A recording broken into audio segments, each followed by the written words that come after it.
Hello and welcome back to the channel. इस video में हम सीखने वाले हैं कि मॉनस्टैक एप्लीकेशन को हम रेंडर डैशबोर्ड पर किस तरीके से डिप्लॉय कर सकते हैं। सो रेंडर एक डिप्लॉयमेंट सर्विस है, मतलब एक क्लाउड सर्विस है जहाँ पर हम हमारी एप्लीकेशन को, या तो आपकी वेब सर्विस हो सकती है या स्टैटिक फाइल्स हो सकती है, क्रॉन जॉब्स हो सकते हैं, पोस्ट के मतलब डेटाबेस को, आप किसी भी तरीके की सर्विस को यहाँ पर डिप्लॉय कर सकते हो। तो यहाँ पर हम दो सर्विसेज का यूज़ करने वाले हैं, एक तो web service and static service. So web service का यूज़ इसलिए करने वाले हैं क्योंकि हमें हमारी मॉनस्टैक एप्लीकेशन के अंदर जो हम नोड जेएस की हेल्प से रेस्ट एपीआई को बनाते हैं, सो बैकएंड की जो एप्लीकेशन बनाते हैं उसको हमें वेब सर्विस के फॉर्म में डिप्लॉय करना पड़ेगा। और जो हमारी रिएक्ट वाली एप्लीकेशन है उसको स्टैटिक फाइल्स, स्टैटिक साइट्स के फॉर्म में हमें डिप्लॉय करना पड़ेगा। सो यहाँ पर हमें अभी हम दो सर्विसेज का यूज करने वाले हैं। So first of all will understand the मॉन application. So I have already pushed my code into the GitHub. You can check out from the video description as well. So I'll go walk you through the code. So ये हमारी एक मन auth एक repository है जिसके अंदर मैंने यहाँ पर बैकएंड एंड फ्रंट एंड दो फोल्डर बनाया है। बैकएंड के अंदर हमने सिंपल स्ट्रेट फॉरवर्ड कोड लिखा है जिसके अंदर कंट्रोलर्स, मिडिलवेयर्स, मॉडल्स एंड राउट्स लिखे हुए हैं। और इसके बाद इसमें इन्वायरमेंट वेरिएबल को ऐड किया गया है। सो इन्वायरमेंट वेरिएबल को it is not recommended to put in environment variable, but by mistake I have put, but I will delete it. I can delete right now. इस एप्लीकेशन का use करना है तो, और इसको एप्लीकेशन को रन करना है लोकली या कहीं पर भी, तो इन्वायरमेंट वेरिएबल आपको पुट करना पड़ेगा। परफेक्ट। उसके बाद हमने यहाँ पर इंडेक्स लिया है जहाँ से हमने ऑथ रिलेटेड जो हमारी एपीआईज थी, ऑथ एंड प्रोडक्ट, उनको एक्सपोज किया है। Now we have created routes, so this is the auth route where I have created log in and sign up. Then I have created model. This is the database connection, simple database connection code, and this is the user model I have created, and that user model I have used into the controller to do login and sign up operation. So यहाँ पर एक sign up function लिखा हुआ है, यहाँ पर login function लिखा हुआ है, straight forward. Then middleware के अंदर हमने auth related middleware बनाए हैं। मतलब ये एक middleware है जो कि JWT टोकन को चेक करता है।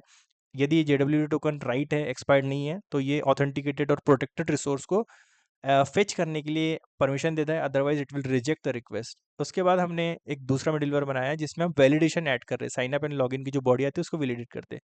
तो ये हमारा स्ट्रेट फॉरवर्ड बैकएंड कोड है। उसके बाद इसी बैकएंड एपीआई को हमने फ्रंट एंड के अंदर इंटीग्रेट किया है। सो यहाँ पर हमने फ्रंट एंड के अंदर 3 पेजेस बनाए हैं, sign up, login and home page. तो साइन अप पेज के अंदर simple name, email and password को लिया है और एक एपीआई कॉल किया है।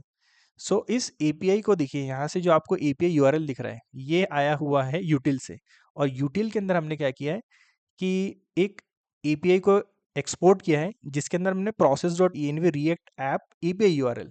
सो यहाँ पे प्रोसेस इन्वायरमेंट वेरिएबल से हम क्या कर रहे हैं कि एपीआई का यूआरएल को एक्सेस करवा रहे हैं। और यदि लोकल पर एप्लीकेशन चलती है तो ये 8080 पर चलेगी, मतलब लोकल को पॉइंट करेंगे।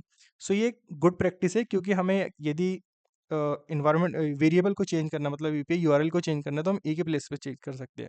और इसे हम जब डिप्लॉय करेंगे तो आप तब भी समझेंगे कि कितनी हेल्पफुल होता है जब डिप्लॉयमेंट के लिए, कि आपको कोड में कोई चेंजेस करने की ज़रूरत नहीं है। आप सिंपल जाके आपका जो बैकएंड सर्विस है ना, ये हमने बात करें वेब सर्विस जब हम डिप्लॉय करने के बाद एक डोमेन नेम मिलेगा, उस डोमेन नेम को हमें या एंड पॉइंट को यहाँ पर, मतलब जब हम स्टैटिक साइट्स को डिप्लॉय करेंगे वहाँ के इन्वायरमेंट वेरिएबल में डालना होगा। सो ये हमारा एक मॉनस्टैक एप्लीकेशन का कोड है।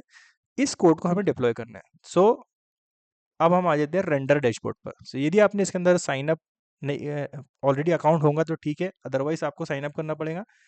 After that you have to go to plus new button. देखिए यहाँ पर ऑप्शन दे रहा है static site and web service, तो हमारे पास दोनों एप्लीकेशन है, लेकिन सबसे पहले हमें हमारी वेब सर्विस, मतलब लॉगिन की ये जो ऑथेंटिकेशन एपीआई सर्विस है उसको डिप्लॉय करना है।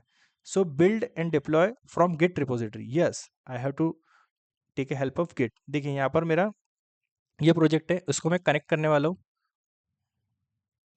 इसके बाद मैं यहाँ पर लिखूंगा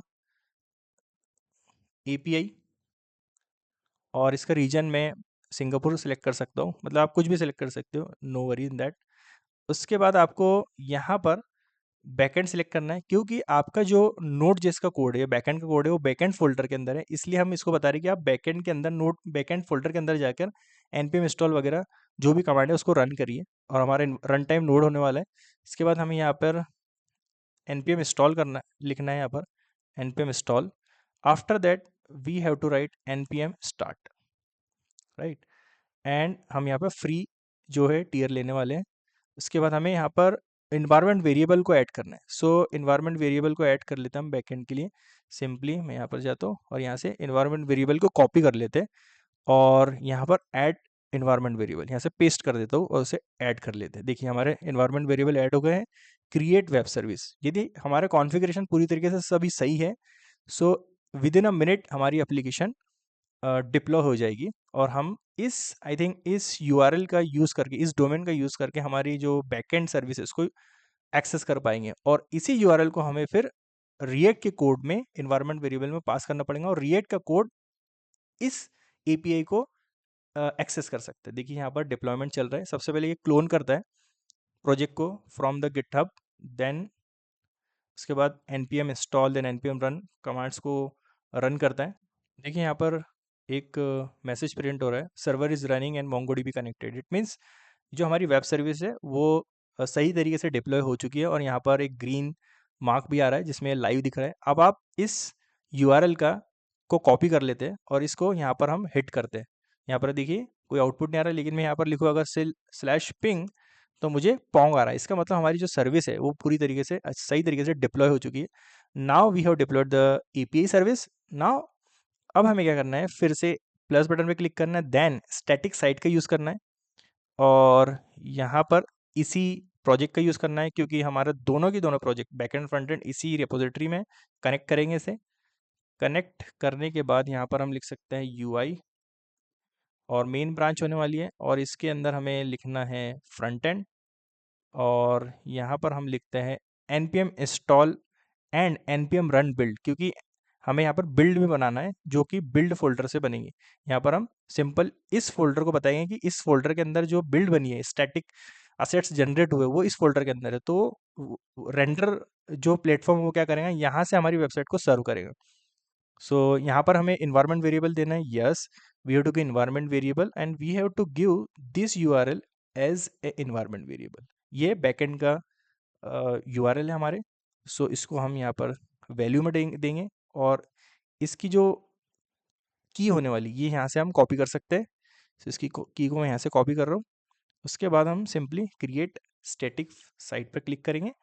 now it will do the cloning part and all this thing, npm run and npm build, then npm serve the build from the build folder।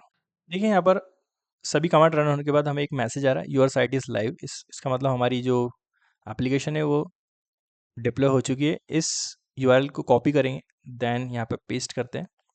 So we should see login page. Yes, we can write imran@gmail.com 1234। if we hit enter button, then I think it is taking time to load the API। it's giving me 404। Okay, because यहाँ पर देखिए आप देख सकते हैं double slash लग गया है। सो हम I think to address that error, what we had done mistake is that कि यहाँ पर हमने एक स्लैश एक्स्ट्रा ऐड कर दिया था, तो इसकी वजह से वो डबल स्लैश ले रहा था और हमें 404 की एरर दे रहा है। तो यहाँ से हमें क्या करना है कि ये जो स्लैश है उससे हटा देना है। उसके बाद हमें यहाँ पर मैनुअल डिप्लॉय पर क्लिक करना है, then clear build cache and deploy. जो हमारी बिल्ड फोल्डर बना है उसको क्लियर करेगा और फिर से ये डिप्लॉय करेगा। सो इस प्रोसेस को हमें करना है। ये प्रोसेस होने के बाद हमारी एप्लीकेशन लाइव हो जाएंगी और हम हमारी जो पूरी मॉर्निस्टिक एप्लीकेशन है उसको एक्सेस कर सकते हैं। So देखिए अभी यहाँ पर क्लोन कर रहा है, देन उसके बाद npm इंस्टॉल करेगा, then npm run build, so build बनाएगा जो कि बिल्ड फोल्डर जनरेट करेगा और फिर रेंडर जो प्लेटफॉर्म है वो उस बिल्ड फोल्डर से हमारी एप्लीकेशन को सर्व करेगा। After that user can use this application using this URL from anywhere in the world. Let's see if it is deploying और नॉट। देखिए यहाँ पर बिल्ड डिप्लॉय हो चुकी है, यहाँ पर लिखा रहा है your site is live. Now we can use this domain, go to the page, then see our application is working fine. If I log in using this 234, so login success, I can go for logout. I can do sign up like AAA aaa@gmail.com 1 2 3 4 sign up successfully. Now I will log in aaa login again. Yeah, so our application is live now.